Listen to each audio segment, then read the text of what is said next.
अस्सलाम वालेकुम नाजरीन, खानेवाल मोटर्स यूट्यूब चैनल के नाल मैं जी मुहम्मद अदनान। उम्मीद करता मेरे तमाम दोस्त खैर वाफियत नाल होणगे। अल्लाह ताला मेरे सारे वीरों सदा सलामत रखे, सदा शाते आबाद रहो। नाजरीन, अज मैं तुहाडे वास्ते लै करके हाज़र हो रहा जी फोर्ड 4600।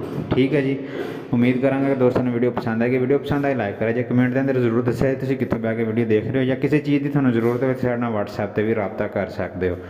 ठीक है जी, फोर्ड 4600 माशाल्लाह बड़ी साफ सुथरी हालत के अंदर बाडी और उस तो बाद ये जोड़े मरगाड़ ने और उस तो बाद जोड़े रिम ने ये पेंट ने, बाकी चेसी वगैरह जी ओरिजिनल पेंट च है। ठीक हो गया जी।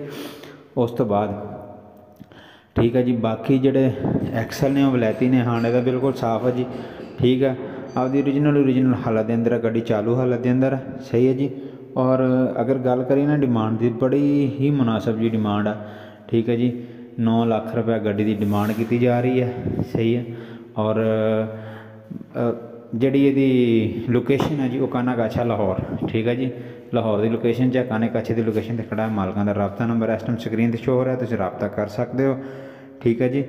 और उम्मीद करांगा कि दोस्तों को वीडियो पसंद आएगी। वीडियो पसंद आए तो लाइक करा करो भाजी, कमेंट के अंदर सानू जरूर दस्या करो थोनू वीडियो कैसी लग रही है, वीडियो के अंदर कोई खामी हो। ठीक है, या वो दोस्त जोड़े ने जोड़े यूट्यूब पर नवे आ रहे हैं इस फील्ड या किसी भी फील्ड यूट्यूब के बारे कोई भी रहनुमाई लेना चाहते इंशाल्लाह असीं फ्री ऑफ कॉस्ट देंगे और मुकम्मल जी मालूमात अपने दोस्तों को फराहम करांगे। मिलेंगे एक दूसरी नई वीडियो के नाल। अपना बहुत सारा ख्याल करें जी। नमाज कायम करो पाकिस्तान पाइंदाबाद।